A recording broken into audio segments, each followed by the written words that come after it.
네, 결전의 날이 밝았습니다. 오늘 밤 11시에요.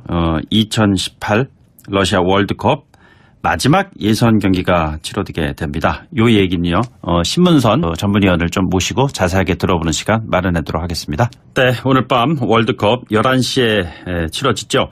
상대는 피파 랭킹 1위의 독일입니다. 이 피파 랭킹 우리나라가 57위입니다. 57위의 피파 랭킹 이 선수가 1위인 독일을 이길 수 있느냐 이 게임입니다.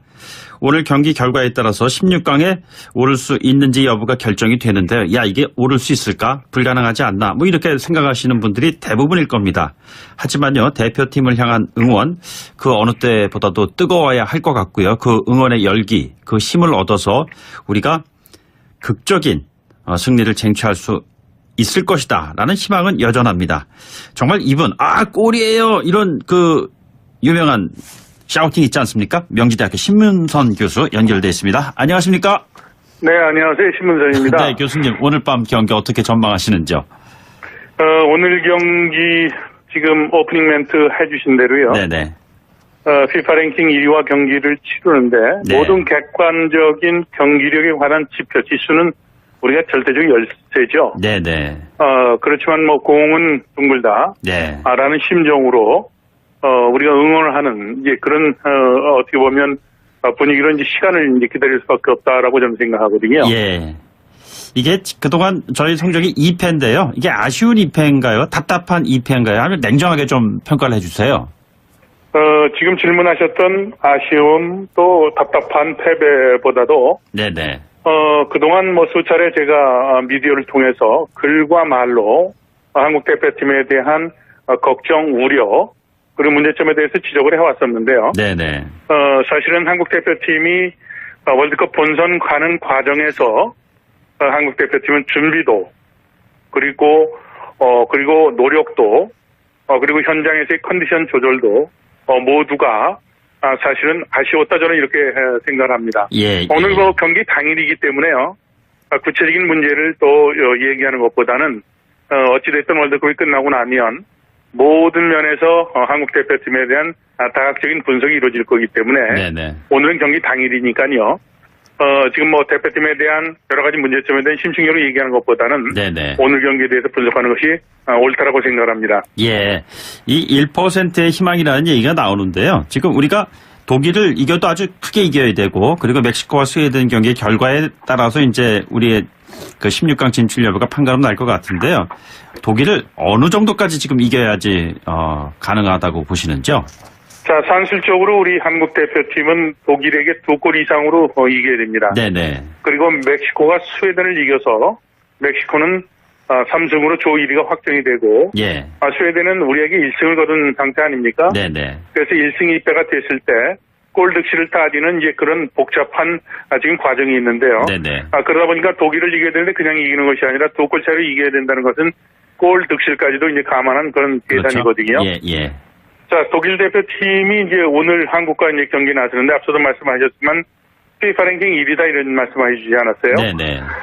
독일 팀이 멕시코에게 졌고 또 스웨덴과 악전고투 속에 그 경기 막판에 네네. 역전골을 터뜨려서 이겼는데 사실은 경기 내용적인 측면에서 독일을 들여다보면 독일이 과연 늙은 전차인가 또는 정말로 못하는 갑자기 피파 랭킹 1위 팀이었는데 이렇게 망가졌는가 뭐 이런 우리가 의문을 가질 수 있는데요. 네네. 저는 이제 전문가적 시각에서 여러 가지 데이터를 갖고 독일 팀을 분석을 해보니까 네네. 독일 대표팀은 사실은 불운했다. 멕시코와 경기에서도 경기는 지배를 했지만 네네. 결국은 경기에서 골운이 따르지 않고 골대를 맞추는 그 상황들 그리고 상대에게 역습당하면서 이제 멕시코에게 졌는데 멕시코와 경기 때는 6대4의 그 점유율이었었고 네네. 슈팅 숫자도 18개 대 10개를 했거든요. 예. 그리고 유효 슈팅도 독일은 상당히 많은 슈팅을 기록했습니다만 역시 말려서 졌던 거고요. 네네. 그리고 스웨덴과 경기 때는 71대 29의 점유율 그 차이를 나타냈고 예. 코너킥도 8개 대 3개를 기록했거든요. 네네. 슈팅도 10개 그리고 스웨덴은 5개였는데 유효 슈팅이 무려 5개나 있었는데도 불구하고 앞서도 말씀드렸지만 골대를 튕기는 슈팅이 이어지면서 결국은 막판에 고전 끝에 2대1로 이제 신승을 했던 거거든요. 네네. 이제 한국과 경기에서는 과연 독일 대표팀은 지금 독일 입장을 한번 그러면 우리 입장을 생각할 것이 아니라 독일 입장을 한번 보죠. 예, 예. 독일도 1승 1패이기 때문에 한국은 무조건 이겨야 됩니다. 네네. 그리고 스웨덴과 지금 1승 1패의 상태이기 때문에 골득시 차를 따져야 되기 때문에 한국과 네네. 경기에서 독일은 대량 득점을 시도할 수 없는 그런 상황 설정이기 때문에 네네. 한국 대표팀은 여러 가지 면에서 꼭 이겨야 된다는 이런 전제, 그리고 또 상대팀은 대량 득점을 시도할 수 있는 그런 상황이기 때문에 오늘 경기는 예선 세 경기 중에서 가장 힘들고 고난의 시간이 되지 않을까 이렇게 조심스럽게 전망합니다.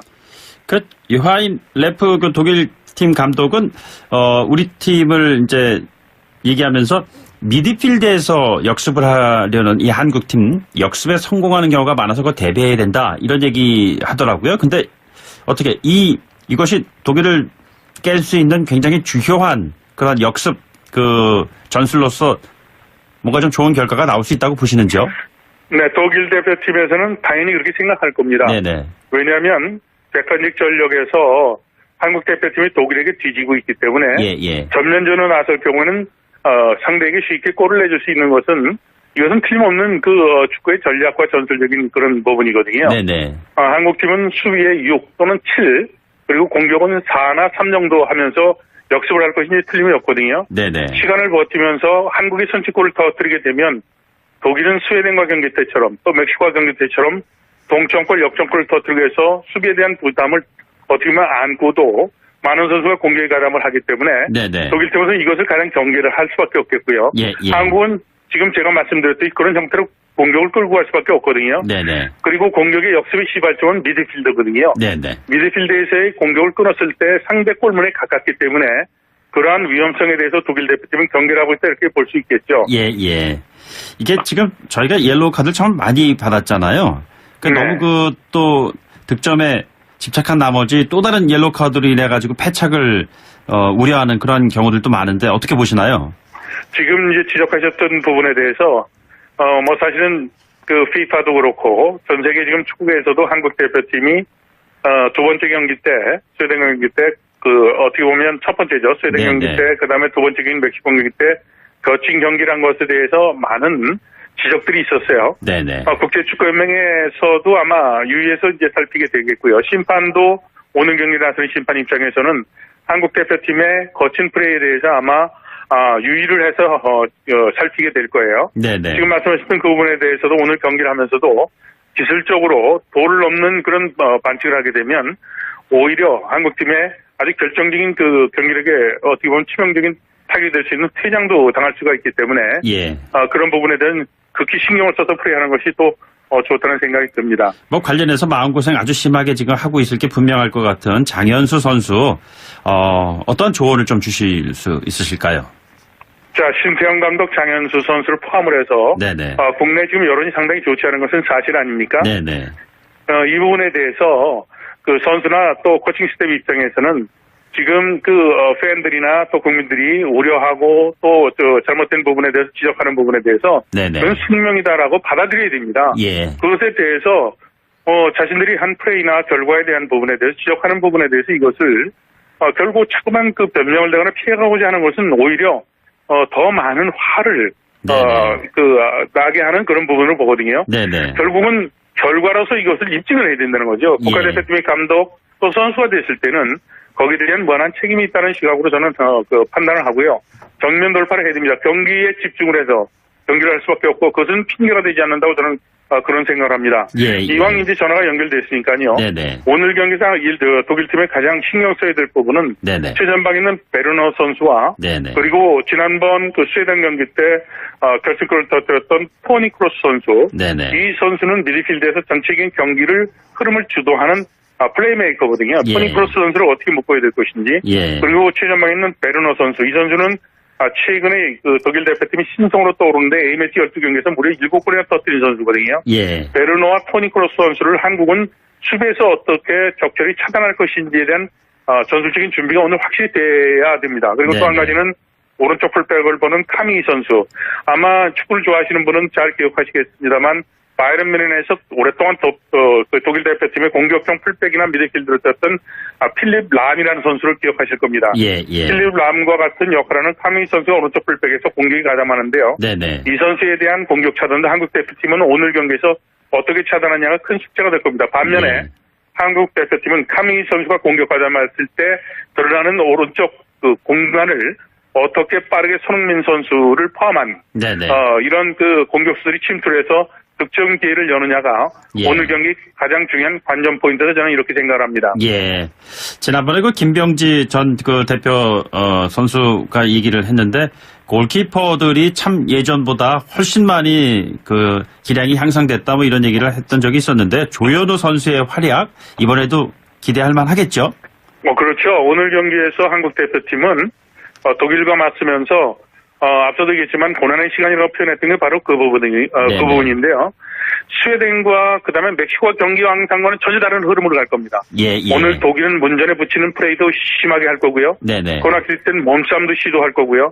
그리고 앞서도 얘기했지만 지금 독일의 카미 선수라든가 그다음에 토니 크로스라든가 테디라라든가 뮬러라든가 드락슬러라든가 이름만 들어도 세계적인 공격수들입니다. 그리고 미드필더고요. 이런 선수들이 중거리 슈팅을 포함해서 한국의 총력전을 경기에서 쏟아부을 겁니다. 골을 넣기 위해서요. 이때 가장 큰 책임과 역할 그리고 부담을 갖는 것은 지금 말씀하셨던 조현우 골키퍼거든요. 조현우 골키퍼가 두 경기를 통해서 예상 외로 선망을 해줬는데 오늘 경기에서 조현우 선수의 역할 상당히 기대도 크고요. 그리고 또 격려를 하고 싶은 그런 심정입니다. 이 시점에서 좀 하나 좀 여쭤보고 싶은 것은요. 이번 국가대표 선수들만큼 외국에서 뛰고 있는 선수들이 많은 적도 없잖아요. 네네. 선수들 개인 역량이 굉장히 뛰어난데 그 뛰어난 역량이 그렇게 속 시원하게 발휘가 잘 되지 않는 이유는 도대체 뭘까? 이렇게 궁금해하는 팬들이 많으세요. 어떻게 해석을 하시는지요? 네, 두 가지 측면에서 해석할 수 있겠죠. 네네. 하나는 해외에서 뛰고 있는 선수가 많은 반면에 주전으로 뛰는 선수가 상대적으로 적었다. 네네. 특히 수비 쪽에 중국 쪽에 뛰는 선수들이 많았었는데 중국 쪽에서 한중 간에 이제 외교적인 갈등이 있으면서 또 그리고 중국의 이제 제도가 바뀌었어요. 외국인 선수에 대한 어떻게 보면 티오 문제가 또 룰이 이제 바뀌면서 한국 수비수들이 제대로 뛰지 못했던 그런 부분도 아쉬움이 컸다라고 볼 수 있겠고요. 예. 그리고 유럽 쪽에서 뛰는 선수들도 주전으로 뛰었던 선수들이 사실은 많지를 않았기 때문에 뛰는 시간이 이제 부족했다는 것이죠. 네네. 그러면서 이제 경기력이 저하가 나타나는 아쉬움이 있었고 또 한 가지는 한국 대표팀이 본선 상대가 그 결정이 되고 나서 한국인 무수히 많은 평가장 다시 얘기해서 모의고사를 봤는데 객관적인 전력에서 떨어졌을 때 이것을 극복하기 위해서는 조직력을 강화하는 그런 훈련과 선택이 필요했었는데 그런 부분에서 결국은 결과를 끌어내지 못한 것이 지금 말씀하셨던 외국인 선수들이 많은데 외국에서 활동하고 있는 선수가 많은데 경기력에 이것이 어떻게 보면 플러스적인 요인으로 작용하지 못한 문제점으로 이렇게 해석할 수 있다고 저는 봅니다. 예, 알겠습니다. 마지막 질문요. 한국과 독일 조별리그 마지막 경기입니다. 스코어 어떻게 예상하고 계시는지요? 늘 저는 이 대답은 이렇게 얘기합니다. 저는 점쟁이가 아니기 때문에요. 그렇지만 이제 축구공은 둥글고 우리가 기대할 수 있는 것은 객관적인 전력에서 그리고 선수의 개인적인 능력에서 모든 것이 뒤떨어지긴 합니다만 한국 대표팀은 오늘 경기에서 시간을 끌면서 첫 골을 많이 골을 내주더라도 최대한 늦게 이제 골을 내줘야 되고요. 그리고 우리가 기대했던 예를 들어서 성과를 거두기 위해서는 우리가 선취골을 터뜨려서 독일이 스웨덴전 그리고 멕시코전처럼 공격이 일방적으로 나올 수 있는 그런 흐름으로 만든다면 한국은 하나의 어떻게 보면 1%의 확률이라도 기적을 기대할 수 있다. 이렇게 정리의 말씀을 드리겠습니다. 알겠습니다. 오늘 말씀 고맙습니다. 네, 감사합니다. 네, 지금까지 명지대학교 신문선 교수였습니다.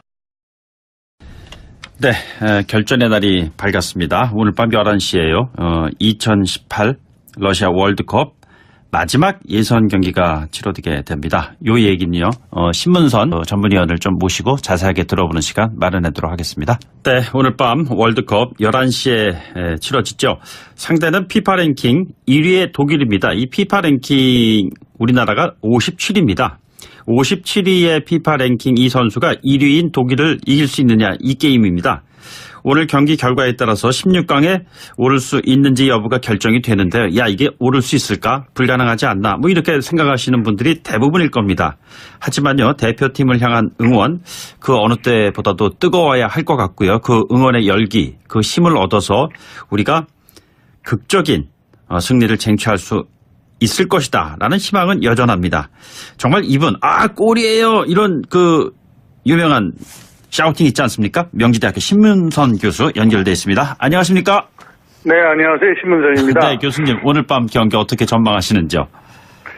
오늘 경기 지금 오프닝 멘트 해주신 대로요. 네네. 속에 경기 막판에 네네. 격전골을 터뜨려서 이겼는데 사실은 경기 내용적인 측면에서 독일을 들여다보면 독일이 과연 늙은 전차인가 또는 정말로 못하는 갑자기 피파 랭킹 1위 팀이었는데 이렇게 망가졌는가 뭐 이런 우리가 의문을 가질 수 있는데요. 네네. 저는 이제 전문가적 시각에서 여러 가지 데이터를 갖고 독일 팀을 분석을 해보니까 네네.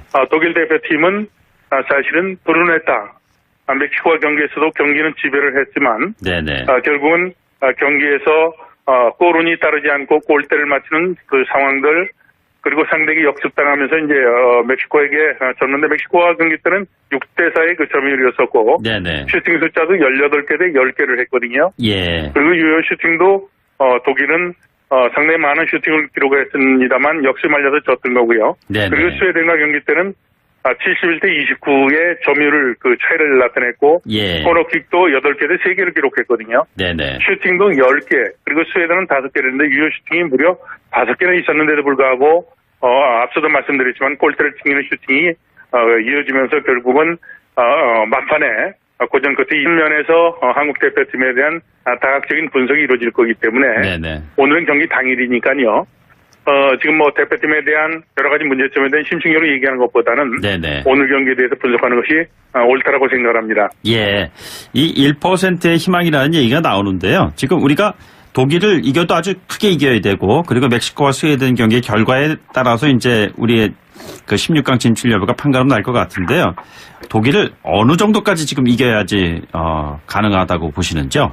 자, 산술적으로 우리 한국 대표팀은 독일에게 2골 이상으로 이겨야 됩니다. 네네. 그리고 멕시코가 스웨덴을 이겨서 멕시코는 3승으로 조 1위가 확정이 되고 예. 스웨덴은 우리에게 1승을 거둔 상태 아닙니까? 네네. 그래서 1승 2패가 됐을 때 골 득실을 따지는 이제 그런 복잡한 지금 과정이 있는데요. 네네. 그러다 보니까 독일을 이겨야 되는데 그냥 이기는 것이 아니라 2골 차이로 이겨야 된다는 것은 골 득실까지도 이제 감안한 그런 계산이거든요. 그렇죠. 예. 자, 독일 대표팀이 이제 오늘 한국과 이제 경기 나서는데 앞서도 말씀하셨지만 피파 랭킹 1위다 이런 말씀해 주지 않았어요? 네네. 독일 팀이 멕시코에게 졌고 또 스웨덴과 악전 고투 네. 피파 랭킹 1위와 경기를 치르는데 네. 모든 객관적인 경기력에 관한 지표 지수는 우리가 절대적 열세죠. 네네. 그렇지만 뭐 공은 둥글다. 네. 라는 심정으로 우리가 응원을 하는 이제 그런 어떻게 보면 분위기로 이제 시간을 이제 기다릴 수밖에 없다라고 저는 생각하거든요. 예. 이게 그동안 저희 성적이 2패인데요. 이게 아쉬운 2패인가요? 답답한 2패인가요? 아니면 냉정하게 좀 평가를 해주세요. 지금 질문하셨던 아쉬움 또 답답한 패배보다도 네네. 그동안 뭐 수차례 제가 미디어를 통해서 글과 말로 한국 대표팀에 대한 걱정, 우려 그리고 문제점에 대해서 지적을 해왔었는데요. 네네. 사실은 한국 대표팀이 월드컵 본선 가는 과정에서 한국 대표팀은 준비도 그리고 노력도 그리고 현장에서의 컨디션 조절도 모두가 사실은 아쉬웠다 저는 이렇게 생각을 합니다. 예. 오늘 뭐 경기 당일이기 때문에요. 구체적인 문제를 또 얘기하는 것보다는 어찌됐든 월드컵이 끝나고 나면 모두들 이제 신승을 했던 거거든요. 네네. 이제 한국과 경기에서는 과연 독일 대표팀은 지금 독일 입장을 한번 그러면 우리 입장을 생각할 것이 아니라 독일 입장을 한번 보죠. 예. 독일도 1승 1패이기 때문에 한국은 무조건 이겨야 됩니다. 네네. 그리고 스웨덴과 지금 1승 1패의 상태이기 때문에 골 득실 차를 따져야 되기 때문에 한국과 네네. 경기에서 독일은 대량 득점을 시도할 수 없는 그런 상황 설정이기 때문에 네네. 한국 대표팀은 여러 가지 면에서 꼭 이겨야 된다는 이런 전제 그리고 또 상대팀은 대량 득점을 시도할 수 있는 그런 상황이기 때문에 오늘 경기는 예선 세 경기 중에서 가장 힘들고 고난의 시간이 되지 않을까 이렇게 조심스럽게 전망합니다. 요하인 레프 그 독일 팀 감독은 우리 팀을 이제 얘기하면서 미드필드에서 역습을 하려는 이 한국 팀 역습에 성공하는 경우가 많아서 그거 대비해야 된다 이런 얘기 하더라고요. 근데 어떻게 이것이 독일을 깰 수 있는 굉장히 주요한 그런 역습 그 전술로서 뭔가 좀 좋은 결과가 나올 수 있다고 보시는지요? 네, 독일 대표팀에서는 당연히 그렇게 생각할 겁니다. 네네. 왜냐하면